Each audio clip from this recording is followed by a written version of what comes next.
My name is Elena Boelli, and I'm a senior at Northeast High School. I've always been an AB honor roll student in high school. I try hard in school, I'm dedicated, and I really care about the grades I get. When I took the ACT for the first time and received a score of 18, I was really disappointed and felt like I wasn't as smart as I thought I was. Then someone else I know, who has D's in most of their classes and they don't try in school, got a 24 on his ACT the first time he took it. This lowered my confidence even more, and I was actually pretty angry that someone who didn't even try got a better score than me. I know that I'm not the only one who has had that happen to and got frustrated about it. So if you've experienced the same thing, maybe you thought the same thing I did about the ACT and SAT. The ACT and SAT don't really show your true academic ability and is unnecessary for college. I've done quite a bit of research over the ACT and SAT testing for a previous class and learned a lot of new information about the test, including another option schools have adapted to that eliminated the need for standardized tests. Today I'm going to tell you guys a little bit about how the ACT and SAT discriminates minority groups, how the tests are unreliable, and why more schools should become test optional. The standardized tests discriminate against minorities and tends to favor wealthier students who will only need minimal to no financial aid. There is proof that specifically African Americans have a lower test score average. According to an article in the Journal of Negro Education in 2014, national average for black students on the ACT is 17 compared with 22 for white students. The national average for black students on the SAT is 860 compared with 1061 for white students.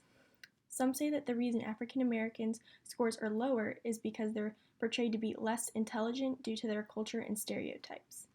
The discrimination has caused a major decline in the college enrollment of minority groups. With the discrimination also shows unreliability. There's no way for someone to make sure that they are being accepted or rejected from a college based on their race or their test score.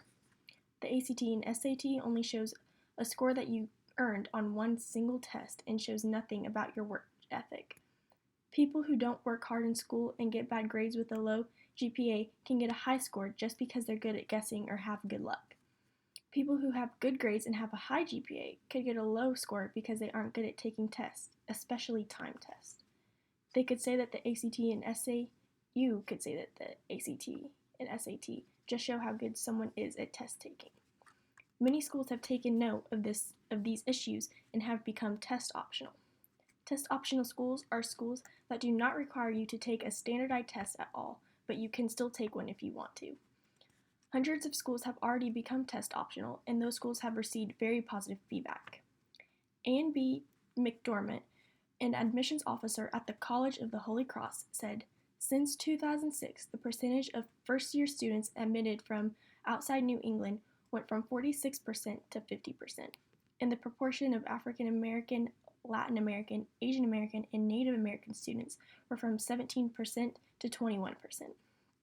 When Holy Cross first became test optional, it received 14% more applications, and the numbers continue to increase.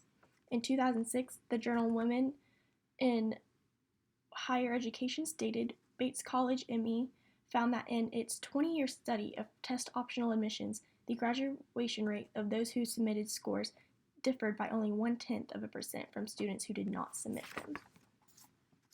Discrimination and unreliability are just a couple of the flaws the ACT and SAT have, and why more test optional schools would be a better choice. If becoming test optional can have such a great impact on just one school like Holy Cross, imagine all of the great benefits there would be if all schools became test optional.